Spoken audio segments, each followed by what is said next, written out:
예배한 우리 모든 성도님들의 걸음과 가정 위에 하늘의 복이 가득하시기를 주님의 이름으로 간절히 축원합니다. 저는 요즘 우리 아이들과 함께 예배드리는 것이 너무 행복하고 좋습니다. 그래서 우리 아이들이랑 같이 예배드리는데 오늘은 또 특별히 우리 애들이 아침에 뭘 먹고 왔는지 질문이 너무 많았어요. 그래서 제가 준비한 설교도 제대로 못하고 그랬었는데 애들이 질문하는데 그 질문하는 아이들의 그 이야기를 들으면서 너무 감사하더라고요. 왜 그러냐면 아이들이 천국에 대한 궁금함들, 또 예수님이 왜 십자가를 지셨는지 이런 것들, 그리고 예수님의 피가 어떤 의미가 있는지 여러분 이 답을 아세요? 여러분 혹시 그 질문을 하는데 제가 너무 행복하더라고요. 아이들이 이런 것에 관심이 있다라고 하는 것에 대해서 너무너무 행복하고 기쁜 시간이었습니다. 그래서 그 아이들과 대화하면서 얘기 나누는 거 보면서 예수님이 이런 마음이었겠구나. 제자들과 함께 이렇게 질문하면 이런 얘기 나누면서 밥도 같이 먹으면서 이런 대화도 하면서 그렇게 하나님 나라에 대하여 이야기하는 그 모습들이 생각이 나서 너무 행복하고 좋은 시간이었습니다. 그리고 이제 우리가 아동부 예배는 찬양을 계속 똑같은 찬양만 반복적으로 하거든요. 그랬더니 이제 은혜가 이제 예배 이제 드리고 나서 헌금 찬양하는데 목사님 언제까지 저 찬양 계속 불러요? 그래서 제가 은혜한테 영원토록 부를 거야. 그랬더니 은혜가 목사님 아침 뭐 잘못 먹었어요? 이렇게 그렇게 얘기하길래 제가 빵 터졌습니다.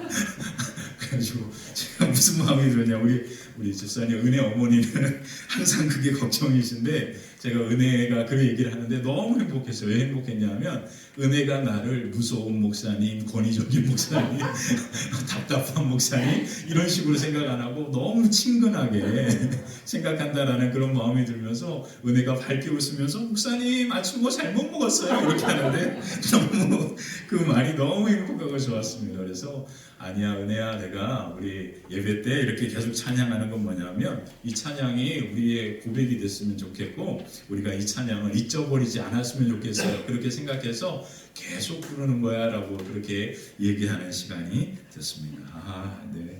너무 행복합니다. 자, 오늘 말씀의 제목은 생명을 살리기 위해 오신 예수님이라고 하는 제목으로 하나님 말씀을 같이 함께 나누겠습니다. 오늘 본문은요, 예수님께서 십자가를 지시기 위해 예루살렘 성에 어린 나귀를 타고 들어오시기 전에 있었던 사건입니다. 죽은 나사로를 살리는 이 이야기는 오직 요한복음에만 있습니다. 사도 요한은요, 이 이야기를 특별히 우리에게 전해주고 있습니다. 아마도 요한은 죽은 나사로가 다시 살아나는 부활의 사건이 예수님께서 십자가를 지시고 다시 부활하시는 놀라운 사건의 시작이라고 생각했기 때문입니다. 예수님의 12명의 제자 중에 유일하게 사도 요한만이 예수님을 떠나지 않고 옆에서 함께 십자가의 길을 걸어갔습니다. 십자가를 지실 때 요한만이 그 옆에서 예수의 어머니 마리아와 함께 모든 과정을 지켜본 유일한 제자가 바로 사도 요한입니다. 사도 요한은요, 베다니에서 죽은 나사로를 살리는 예수님의 모습을 우리에게 자세하게 증거하고 있습니다. 그래서 우리는 오늘부터 바로 예수님께서 나귀를 타고 들어가시는 종료주일까지 3주간의 시간 동안 나사로와 마르다와 마리아를 만나신 그 예수님에 대한 부분들을 말씀을 같이 함께 살펴볼 겁니다. 사도 요한은요, 나사로의 죽음을 통해서 예수님께서 이 땅에 오신 이유를 우리에게 분명하게 선포하고 있습니다. 하나님께서 하늘의 보좌를 버리시고 이 땅에 오신 이유는 죽음과 멸망, 심판이 아니라 다시 살게 하시는 부활의 영원한 생명을 주시기 위하여 이 땅에 오신 겁니다. 그래서 요한복음 3장 16절에 이렇게 사도 요한은 말씀하고 있죠. 한번 읽어볼까요? 하나님이 세상을 이처럼 사랑하사 독생자를 주셨으니 이는 그를 믿는 자마다 멸망하지 않고 영생을 얻게 하려 하십니다. 이게 바로 사도 요한만이 한 말씀입니다. 사도 요한이 요한복음에만 기록한 말씀이라는 뜻이에요. 예수님이 이 땅에 오신 목적이 뭐라고요? 믿는 자들이 멸망하지 않고 뭐를 얻게 하기 위해서? 영원한 생명을 살리기 위하여 예수님이 이 땅에 오셨다라고 요한이 말하는 겁니다. 자, 예수님은요, 나사로의 죽음으로 슬픔 가운데 있었던 베다니의 한 가정에 찾아오셨습니다. 예수님은 죽은 나사로의 무덤에서 그를 다시 살게 하셨습니다. 예수님께서 이 땅에 오신 목적은 죄로 죽은 우리를 다시 살리기 위하여 이 땅에 오신 줄 믿습니다. 그래서 이것을 가장 잘 우리에게 말씀하는 것이 요한복음 10장 10절인 거예요. 한번 읽어볼게요. 도둑이 오는 것은 도둑질하고 죽이고 멸망시키는 것뿐이요 내가 온 것은 양으로 생명을 얻게 하고 더 풍성히 얻게 하려는 것이다. 자, 예수님이 이 땅에 오신 것은 뭐라고요? 양으로 뭐를 얻게 해요? 생명을 얻게 하고 더 풍성히 얻게 하기 위하여 오셨다라고 예수님께서 하신 말씀입니다. 그것을 사도 요한이 우리에게 전해주는 거죠. 예수님께서 이 땅에 오신 목적은 예수님을 믿는 우리에게 생명을 얻게 하고 더 풍성히 얻게 하기 위하여 이 땅에 오신 줄 믿습니다. 그러므로 오직 예수님만이 우리에게 생명을 주시고 더 풍성히 얻게 하시는 유일한 분이십니다. 예수님만이 우리를 죽음에서 다시 살게 하시는 유일한 분이십니다. 예수님께서 죽은 나사로를 다시 살게 하신 것처럼 오늘도 예수님을 믿는 그 믿음을 인정하는 우리들에게 바로 부활의 생명이 사는 놀라운 역사가 저와 여러분들의 걸음과 가정 위에도 가득하게 될 줄 믿습니다. 바로 예수님께서 우리를 다시 살게 하신다라고 하는 이것을 바로 부활의 신앙이라 표현합니다. 기독교 신앙에서 가장 핵심이 바로 부활 신앙입니다. 부활 신앙은 무엇이냐면 예수님께서 죄로 죽은 나를 다시 살게 하신다라는 뜻이에요. 예수님이 십자가를 지시고 부활하셨던 것처럼 그 예수님이 나를 위하여 십자가를 지셨음을 인정하는 순간, 그것을 우리가 고백하는 순간, 그것을 믿음으로 선포하는 순간, 바로 그 십자가의 은혜가 죄로 죽은 나를 다시 살게 하는 것, 그것이 바로 부활의 신앙입니다. 부활의 신앙을 기독교 역사에서 가장 강력하게 설교했던 한 사람이 바로 찰스 스펄전 목사님입니다. 찰스 스펄전 목사님은요, 빌립보서 3장 10절이라고 하는 그 본문을 가지고 예수 부활의 능력이라고 하는 설교를 1889년에 했습니다. 바로 빌립보서 3장 10절, 내가 그리스도와 그 부활의 권능과 그 고난에 참여함을 알고자 하여 그의 죽으심을 본받았다라고 하는 이 말씀을 가지고 바로 예수 부활의 능력이라고 하는 제목의 설교를 합니다. 그 설교의 핵심이 뭐냐면 부활의 능력은 이미 증명된 능력이다라고 말합니다. 이미 증명된 능력이라고 하는 이 말씀이 가지고 있는 그 의미가 바로 죽은 나사로가 다시 살아나는 이 사건이 되는 겁니다. 부활의 능력은 이미 증명되었다라고 스펄전은 이야기했는데 그 증명된 능력이 나타난 사건이 바로 죽은 나사로가 예수님으로 말미암아 죽은 나사로가 다시 살아나는 것, 그것이 바로 증명된 능력이라고 말하는 거죠.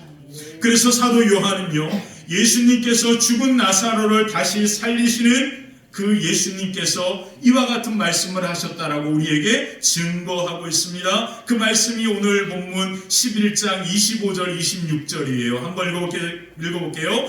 예수께서 이르시되 나는 부활이요 생명이니 나를 믿는 자는 죽어도 살겠고 오늘 살아서 나를 믿는 자는 영원히 죽지 아니하리니. 아멘. 이것을 내가 믿니. 아멘. 우리가 무엇을 믿어야 합니까? 오직 예수님만이 부활과 뭐가 되신다고요? 생명이 되신다. 그래서 예수님으로 말미암아 죄로 죽은 우리가 다시 살아나게 되는 것을 믿는 것, 그것이 바로 우리의 믿음이어야 한다. 그래서 예수님은 이 말씀을 하신 다음에 마지막에 뭐라고 말씀하십니까? 이것을 내가 믿느냐라고 질문합니다.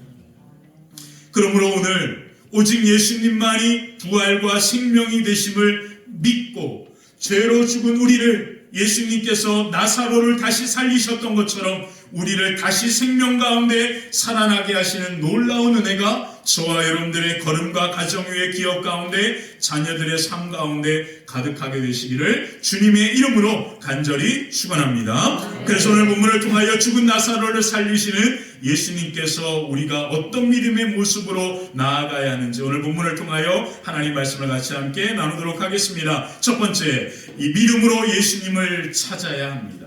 믿음으로 예수님을 찾아야 한다. 마리아와 마르다는 오빠 나사로의 죽음의 고난 중에서 믿음으로 반응합니다. 믿음의 반응이 무엇이었습니까? 예수님을 찾는 것입니다. 마리아가 누구입니까? 우리가 잘 아는 것처럼 향유 옥합을 깨어 예수님의 죽음을 준비했던 믿음의 여인이었습니다. 마르다는 누구입니까? 여러분들이 성경을 통하여 가장 위대한 믿음의 고백을 했던 두 사람을 성경은 기록해 주는데, 첫 번째는 마태복음 16장에 베드로가 주는 그리스도시요 살아계신 하나님의 아들입니다라고 하는 위대한 믿음의 고백을 한 남자가 바로 베드로입니다. 근데 성경에 이 베드로와 같은 위대한 믿음의 고백을 했던 여성을 기록해 줍니다. 그 여성이 바로 오늘 마르다입니다. 요한복음 11장 27절 마르다의 위대한 고백이 이와 같이 나옵니다. 한번 읽어보겠습니다. 이르시되 주여 그러하오이다. 주는 그리스도시요 세상에 오시는 하나님의 아들이신 줄 내가 믿나이다. 아멘. 정말로 엄청난 믿음의 여인입니다. 우리는 자꾸 마르다를 일만 열심히 하는 여자라고 생각하는데 아닙니다. 마르다는 위대한 믿음의 고백을 한 여인입니다. 아마도 성경 시대가 남성 위주의 사회가 아니었다면 성경에 이 마르다에 대한 행적이 엄청 많이 기록되어질 수도 있었을 것입니다. 여러분, 마르다 가벼운 여자 아니에요. 여러분, 마르다 우습게 보시면 안 됩니다. 말씀 안 듣고 맨날 부엌에서 뭐 일했다? 여러분들 오해하시는 겁니다. 마르다 베드로처럼 위대한 믿음의 고백을 한 여인입니다. 다음 주에 마르다 볼 거예요. 자, 마르다는 위대한 믿음을 소유한 여인입니다. 예수님이 있었으면 반드시 오빠가 나사로가 죽지 않았을 것입니다라고 그렇게 예수님께 고백할 정도죠. 그래서 마르다가 예수님이 그 집에 왔을 때 21절에 보니까 이런 말을 합니다. 마르다가 예수께 여짜오되 주께서 여기 계셨더라면 내 오라버니가 죽지 아니하였겠나이다. 예수님만이 우리 오빠를 죽지 않게 하시는 유일한 분이시다라고 이야기한 거죠. 마르다와 마리아는 놀라운 믿음을 소유한 사람들입니다. 그래서 우리가 종료주의를 앞두고 이 나사로, 마르다, 마리아 이 세 사람의 믿음에 대하여 이제 계속해서 함께 살펴볼 겁니다. 자, 그러나 믿음으로 이와 같이 믿음을 가지고 믿음으로 반응했습니다. 근데 결론은 어떻게 됐죠? 오빠 나사로는 죽었습니다. 인간에게 죽음은 모든 것의 끝입니다. 톨스토이가 쓴 작품 중에 이반 일리치의 죽음이라고 하는 그 죽음에 관하여 다룬 톨스토이의 작품 중에 아주 위대한 작품이 바로 이반 일리치의 죽음입니다. 이 이반 일리치의 죽음의 이 주인공은 이반 일리치인데, 이 이반 일리치는 젊고 유능한 장래가 보장되었던 판사였습니다. 근데 이 이반 일리치가 갑자기 알지 못하는 병에 걸리면서 몸이 말라가면서 죽어가는 이야기를 그린 그 소설이 바로 이반 일리치의 죽음이라고 하는 책입니다. 저는 이 책을 읽으면서 이 죽음에 대한 이 정말 통찰력이 이와 같이 깊다라고 하는 것을 처음으로 이 책을 통해서 깊이 느끼게 되었는데, 여러분들 꼭 한번 이 책은 죽기 전에 말고 젊을 때 좀 읽었으면 좋겠어요. 젊을 때, 제발 좀 젊을 때 이 책을 읽어야 할 것 같아요. 자, 톨스토이가 이 이야기를, 이 소설에서 죽음에 대하여 자기의 그 생각들을 이렇게 기록해 줍니다. 그 부분을 제가 읽어드릴게요. 죽음. 그래, 죽음, 저들도 똑같이 죽게 될 거라고. 멍청이들, 내가 조금 먼저 가고 저들은 조금 늦게 갈 뿐 결국엔 다 마찬가지야. 이 말이 뭘까요? 사람들은 자기는 안 죽을 것처럼 생각하는데 그 사람들을 향하여 멍청이라고 말합니다. 그러면서 이런 말이 나옵니다. 이반 일리치는 자신이 죽어가고 있다는 사실을 깨닫자 절망 속에서 빠져나올 수 없었다. 그래서 죽음은 모든 사람들에게 두려운 겁니다. 죽음이라고 하는 것은 모든 사람을 절망 속에 빠지게 하기 때문이죠. 지금 마르다와 마리아가 오빠의 죽음을 통하여 절망에 빠져 있습니다. 그들은 죽음의 절망에서 벗어나기 위하여 발버둥 치면서 바로 믿음으로 누구를 찾았습니까? 예수님을 찾았다라는 것을 우리에게 성경은 말해줍니다. 마리아와 마르다가 원하는 것은 무엇이었습니까? 오빠 나사로가 예수님을 통하여 사는 거였습니다. 그러나 하나님의 뜻은 무엇이었습니까? 나사로가 죽는 겁니다. 마르다와 마리아는 믿음으로 예수님을 찾으면서 오빠가 살아나기를 원했습니다. 그런데 하나님의 뜻과 계획은 그 나사로가 죽어야 했습니다. 정확하게 말하면 죽은 나사로를 살리는 거죠. 나사로를 살리려면 나사로는 죽어야 하는 거잖아요. 마르다와 마리아의 믿음과 원함과는 다른 겁니다. 전혀 다른 거잖아요. 그와 같은 상황이 지금 그 가정에 찾아온 겁니다. 죽은 나사로를 살리기 위해서 나사로는 죽어야 합니다. 그래서 예수님은 나사로가 죽어간다라는 소식을 듣고도 이틀을 그 머무시던 곳에서 머물러 있습니다. 왜요? 나사로가 죽어야 하니까. 나사로가 죽기를 예수님은 기다렸다라는 뜻이잖아요. 예수님은 나사로의 죽음의 첫 번째 이유에 대하여 그래서 이렇게 말하는 겁니다. 4절을 같이 한번 볼까요? 4절입니다. 함께 읽겠습니다. 예수께서 들으시고 이르시되 이 병은 죽을 병이 아니라 하나님의 영광을 위하여 하나님의 아들이 이로 말미암아 영광을 받게 하려 함이라 하시더라. 사람에게 죽음은 절망이었습니다. 모든 것이 다 끝나는 겁니다. 근데 예수님은 제자들에게 뭐라고 이야기합니까? 나사로가 죽은 것이 아니라 하나님께서 그를 통하여 영광을 받기 원하십니다. 이것을 다른 말로 표현하면 뭘까요? 죽은 나사로를 살리는 분은 오직 하나님 한 분뿐이다. 그것을 우리에게 말하는 겁니다. 사랑하는 성도 여러분, 하나님만이 우리를 죽음 가운데서 죽은 나사로를 살리시는 유일한 분이십니다. 그래서 하나님만이 생명입니다. 이것을 우리에게 말하는 거예요. 하나님만이 생명이시다. 나사로가 죽었다. 그러면 인간적으로 할 수 있는 모든 것은 다 가능은 끝났다라는 거예요. 그러면 오직 그 나사로를 살리신 분은 누구밖에 없습니까? 하나님밖에 없다는 거죠. 그러므로 하나님만이 죽은 나사로를 살리신 유일한 생명이 되시는 분입니다. 그리고 우리는 이 하나님을 믿는 겁니다. 하나님만이 우리를 죽음 가운데서 살리시는 유일한 분이시다. 이어령 교수가 죽기 전에 메멘토 모리라고 하는 책을 썼습니다. 이 메멘토 모리라고 하는 이 말은 우리가 잘 아는 것처럼 너의 죽음을 기억하라라는 뜻이에요. 이 말은 너무나 유명하니까 잘 아시리라 생각됩니다. 이 메멘토 모리라고 하는 이 단어는 이어령 교수님이 이분이 평생을 살아가는 그 인생의 좌우명 중에 하나였습니다. 그러면서 이 메멘토 모리라고 하는 이 책을 마지막으로 암으로 투병하는 가운데서 마지막으로 이 책을 쓰는데 이 책의 주제가 뭐였냐면 삼성을 창업했던 이병철 회장이 카톨릭 신부에게 24가지의 질문을 던졌습니다. 종교, 삶, 죽음에 대하여. 이 24가지의 질문한 것에 대하여 이어령 교수가 그 질문을 빌어가지고 대답하는 형식으로 이 책을 썼습니다.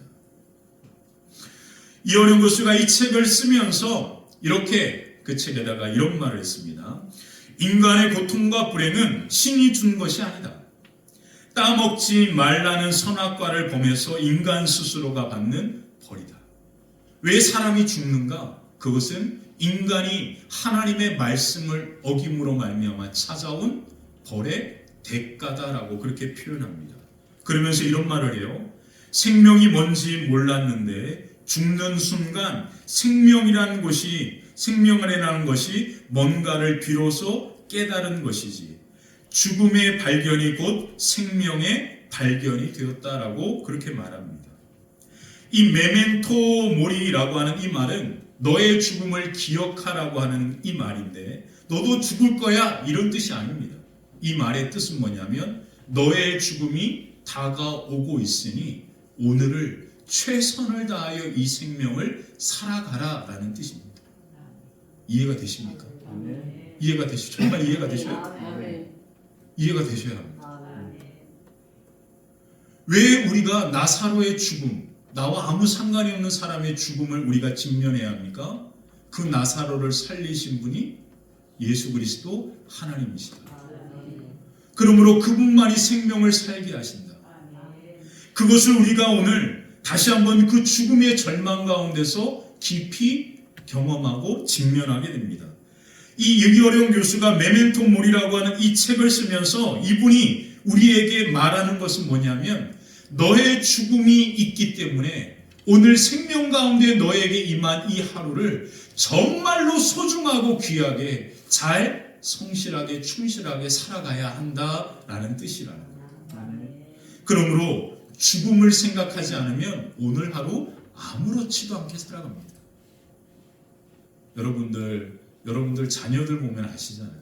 자녀들은 어리니까 죽음이 멀리 있는 것처럼 생각하니까 오늘 그냥 자기 하고 싶은 거 마음대로 하잖아요. 근데 우리 사실 나이 든다라는 게 뭘까요? 점점 죽음이 더 가까이 왔다라는 뜻이잖아요.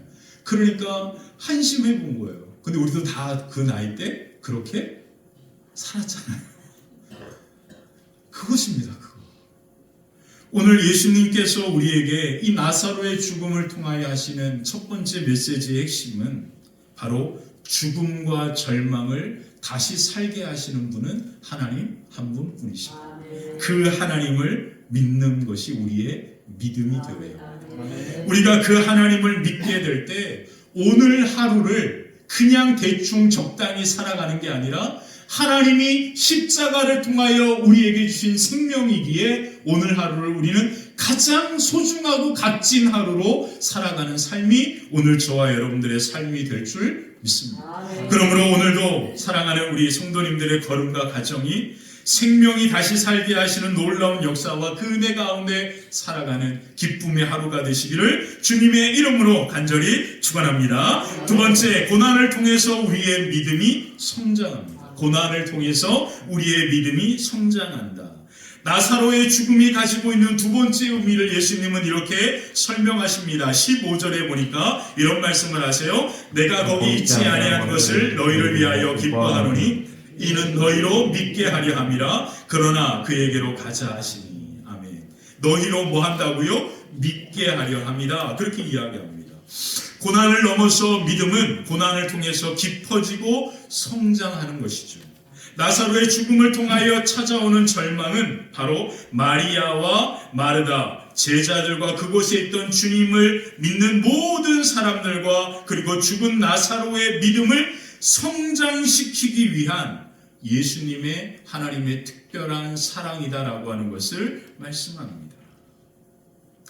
우리 인생에 찾아오는 절망과 고난은요, 우리의 믿음을 자라나게 합니다. 절망과 고난이 우리의 믿음을 자라나게 하지만 하나님의 사랑에 대하여 의심하게도 합니다. 그래서 절망과 고난은 어려운 겁니다. 그 절망과 고난이 어렵고 힘들기 때문에 우리에게는 이와 같은 믿음이 필요한데 로마서 5장 8절입니다. 우리 8절 같이 한번 읽어보겠습니다. 우리가 아직 죄인 되었을 때 없나요? 제가 읽어드릴게요. 우리가 아직 죄인 되었을 때 그리스도께서 우리를 위하여 죽으심으로 하나님께서 우리에 대한 자기의 사랑을 확증하십니다. 고난과 절망이 우리의 믿음을 자라게도 하지만 그 고난과 절망이 하나님의 사랑에 대하여 의심하게도 하기 때문에 우리에게 필요한 것은 뭐냐면 하나님께서 우리를 향한 사랑에 대한 확신입니다. 확신. 그 하나님의 사랑이 어떤 사랑입니까? 로마서 5장 8절에 뭐라고 사도 바울은 이야기합니까? 우리가 죄인 되었을 때 하나님께서 우리를 이렇게 죽기까지 사랑하셨다라고 말하고 있죠. 우리를 죽기까지 사랑하신 그 하나님께서 고난 중에도 우리를 결코 외면하지 않습니다. 그러므로 우리에게 고난은 또 다른 의미가 있는 거죠. 그래서 요한복음 11장 15절에 예수님이 이렇게 말씀하는 겁니다. 내가 거기 있지 아니하는 것을 너희를 위하여 기뻐한다. 그 이유는 너희로 믿게 하려 함이라. 그러나 그에게로 가자 하시니 너희로 믿게 하려 함이라. 다른 말로 표현하면 뭡니까? 바로 너희의 믿음이 이 일로 말미암아 더욱더 자라나고 성장할 것이다. 나사로의 죽음은 예수께서 부활이요 생명인 것을 믿게 하기 위한 그 엄청난 사건이고 또 엄청난 기적이라는 것을 성경은 사도 요한은 우리에게 말합니다. 그리고 그 가운데 고난은 분명한 의미가 있다라는 사실을 또한 우리에게 말해주고 있죠. 그러므로 사도 바울은 우리에게 고난에 대한 바른 시각을 이와 같이 고린도전서 10장에 말합니다. 이렇게 말씀했는데요. 사람이 감당할 시험 밖에는 너희가 당한 것이 없나니 오직 하나님은 미쁘사 너희가 감당하지 못할 시험 당할 것을 허락하지 아니하시고 시험 당할 즈음에 또한 피할 길을 내사 너희로 능히 감당하게 하시느니라. 아멘. 사람들은 누구나 고난이 빨리 지나가기를 원합니다. 그러나 그 고난의 순간이 우리의 믿음이 더욱더 아름답게 성장한다라고 하는 생각을 하게 되면 지금 우리가 비록 고난 중에 있다고 해도 이 고난 가운데 조금 더 견딜 수 있는 힘이 나오게 되는 거죠. 고난은요, 바로 그 고난에 대한 분명한 때가 있습니다. 근데 그 때가 내가 원하고 내가 바라는 대로 시간이 그렇게 진행되지 않으니까 힘든 거예요. 근데 우리가 잘 아는 것처럼 그 고난의 때는 반드시 지나갑니다. 아멘. 근데 그 고난을 우리가 견디지 못하면 넘어지게 되고 쓰러지게 되면 우리가 행여나 믿음을 버리게 되고 돌아서게 되면 우리의 삶은 더 이상 돌이키기도 힘든 상황이 초래가 되는 거죠. 쓰러지고 넘어져도 하나님 앞에서 넘어지면 되는데 아멘. 사람의 마음이 그게 아니단 말이에요. 고난이 찾아오면요 하나님이 싫어요. 그냥 싫어요. 기도도 안 나와요. 뭐 사람들은 고난 가운데 기도하면 되죠. 아유 고난 당해봐라. 기도가 나오나. 정말 그렇습니다. 너무 잘하시잖아요. 저는 아직 세상을 많이 살진 않았어요. 아직 절반 정도밖에, 아니 3분의 1 정도 살았나? 전 150까지 살려고 계획 중에 있으니까. 그러니까 뭐 고난해봐야 뭐 별로 뭐 이렇게 꽂을 것도 없어요. 여러분들이 살아오신 인생에 비하면 아무것도. 이어령 교수님이 1933년생이시거든요. 저희 할머니 권사님이 1930년생이십니다. 그러니까 우리 할머니 권사님이 이어령 교수님보다 누나예요, 누나. 3살 누나. 그 살아오신 인생이 정말 뭐 말로 다 할 수 없죠. 우리 할머니가 한번 여기 쓰셔가지고 한번 간증을 한번 쫙 하면 좋겠는데 인생이 뭐 그런 거예요. 여러분들이 살아온 인생에 비하면 아무것도 아닙니다. 근데 고난 가운데, 고난 속에서 우리 모두 경험해봤잖아요. 고난이 오면 기도하나요? 기도할 힘조차도 없죠. 그리고 하나님이 좋은가요? 하나님이 너무 싫고 힘들어요. 그래서 하나님으로부터 좀 더 멀리 떨어지고 싶고 하나님 앞에 오는 것이 너무 힘듭니다. 다른 말로 표현하면 예배 자리에 오는 그 자체도 힘든 거예요. 그래서 우리에게 필요한 건 뭐냐면 고난 중에 있는 사람에게 우리가 찾아가서 그를 이끌고 함께 예배당으로 와야 하는 겁니다. 아멘. 어떻게 해서든지 하나님 앞으로 오게 만들어 주어야 하는 거죠. 그게 믿음의 부모님이 자녀들에게 해줄 수 있는 가장 큰 사랑의 헌신입니다. 아멘. 그 마음은 바꿀 수는 없지만 그래도 예배의 자리 하나님의 말씀이 들려오고 그리고 말씀을 들을 수 있는 자리에만 있어도 하나님의 말씀은 살아있기 때문에 그 말씀이 그 마음에 울리고 그 마음을 두드리고 그 마음속에 심겨지면 생명의 말씀이 그 마음을 회복시키시고 다시금 하나님 앞으로 나아가는 그 놀라운 은혜를 통하여서 생명이 다시 사는 놀라운 역사가 있게 되는 줄 믿습니다.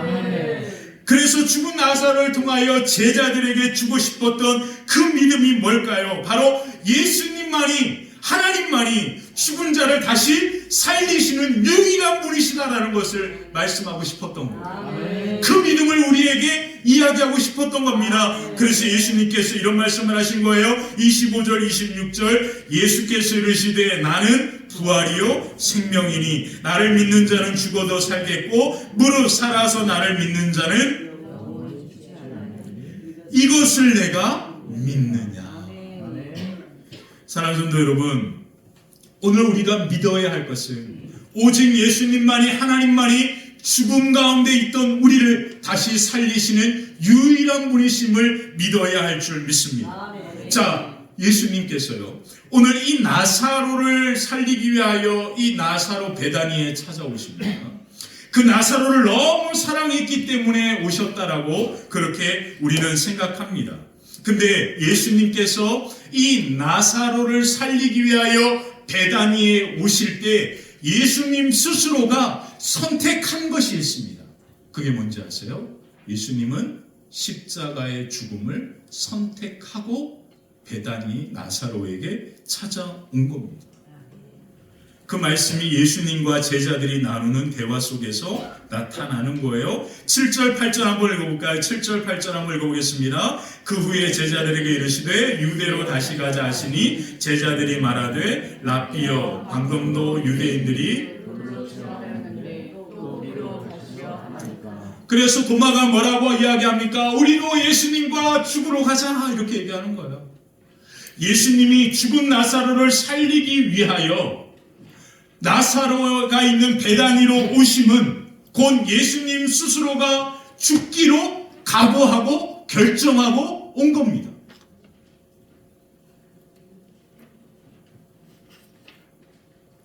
정말 중요합니다. 예수님은요 나사로를 살리는 대신에 자기를 죽음으로 내몬 겁니다. 여러분 저를 보세요. 저를 보세요. 정말 중요한 겁니다. 우리가 왜 예수님을 믿으면 다시 사냐면 예수님이 우리를 대신하여 죽으셨기 때문에 살 수 있는 겁니다. 나사로가 왜 살아났냐면 예수님이 십자가를 지시기로 죽기로 결정했기 때문에 살아난 겁니다. 바로 이것이 뭡니까? 우리를 향한 사랑입니다. 이것을 우리가 믿어야 합니다. 부활이요 생명이라고 하는 이 말은 뭐냐면 우리가 그냥 믿으면 살아난다 이런 뜻이 아니고요.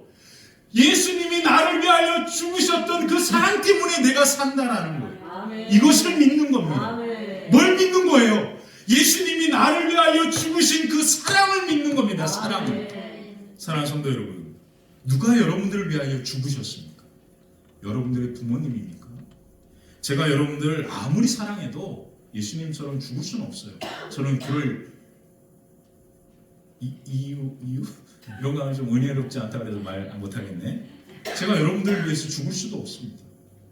부모님이 아무리 자식을 사랑해도 자식 대신 죽을 수 있는 부모는 없습니다.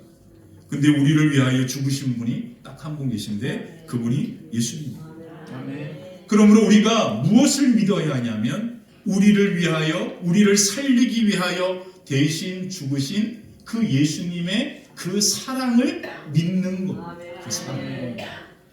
우리를 그렇게 사랑하신 그 예수님이 오늘 우리를 죽음으로부터 살아나게 하시지 않겠냐라는 거예요. 이것을 믿어야 한다라는 거예요. 무슨 말인지 이해되십니까? 우리를 살리기 위하여 죽으셨는데 그 죽으신 예수님이 우리를 사랑하셔서 우리를 이렇게 살게 하시는 거예요. 그러므로 오늘 저와 여러분들이 그 예수님의 깊은 사랑을 믿을 때 그 믿음이 우리를 다시금 살게 하는 그 은혜가 저와 여러분들의 걸음 위에도 임하게 될 줄 믿습니다. 그래서 믿음은요 치열한 싸움입니다. 왜 그러냐면 하나님의 그 예수님의 그 사랑이 우리 가운데 이렇게 나타나게 되었는데 우리가 그 사랑을 기억하고 생각하는 그 일이 치열한 싸움입니다. 왜 그러냐면 우리는요 근본적으로 태어나면서부터 나를 사랑하면서 태어났거든. 내가 하나님처럼 되기 위하여 선악과를 따먹었다라는 성경, 나는 선악과 안 따먹었는데 여러분들 그렇게 생각하지 마세요. 그렇게 생각하면 안 되고요. 성경의 그 이야기는 우리가 태어나면서부터 그와 같은 존재라는 것을 말하는 겁니다. 우리는 태어나면서부터 하나님을 사랑하기보다 나를 사랑하는 것으로 그렇게 만들어져서 태어난 존재입니다.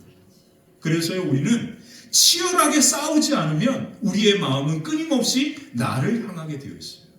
나를 사랑하는 거죠.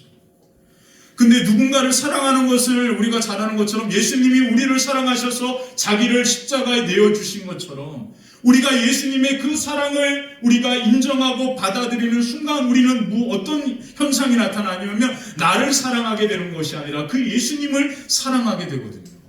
그러니까 내 마음과 충돌이 일어나는 거예요. 그래서 끊임없는 싸움이 하나님 앞에 가는 그날까지 이루어지는 겁니다. 이것이 싸움인 거예요. 이것이 영적인 싸움이라고 표현하는 겁니다.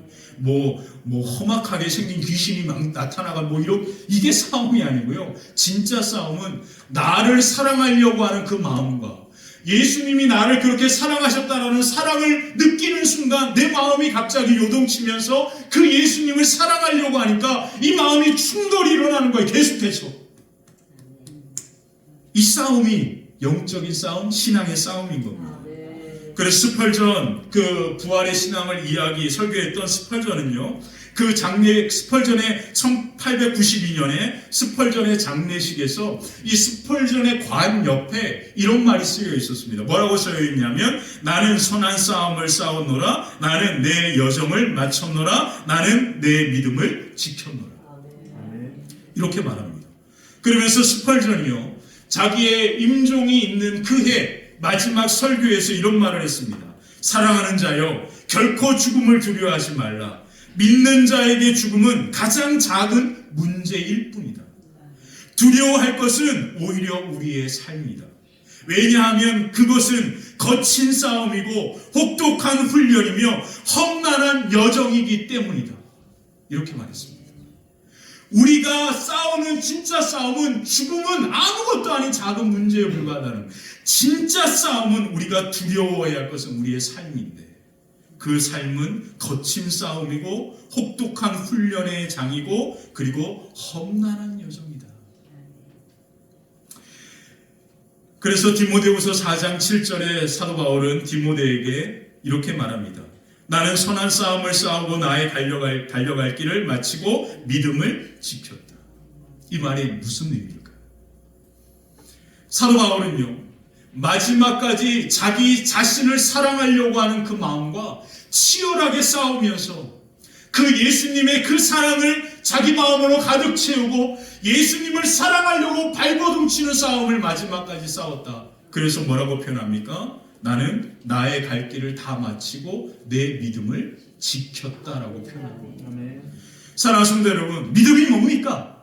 믿음은요, 예수님께서 나를 살리기 위하여 십자가에 죽으셨다라고 하는 그 사랑을 믿는 겁니다.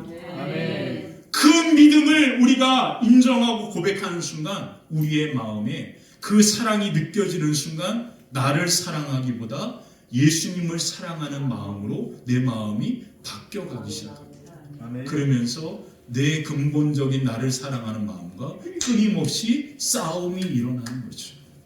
그래서 믿음을 지키는 것은 나를 사랑하려고 하는 그 본능적인 마음을 계속해서 나를 살리신 그 예수님의 사랑으로 내 마음을 채우면서 그 마음의 방향이 예수님을 사랑하는 방향으로 나아가는 그 싸움이 바로 믿음을 지키는 겁니다.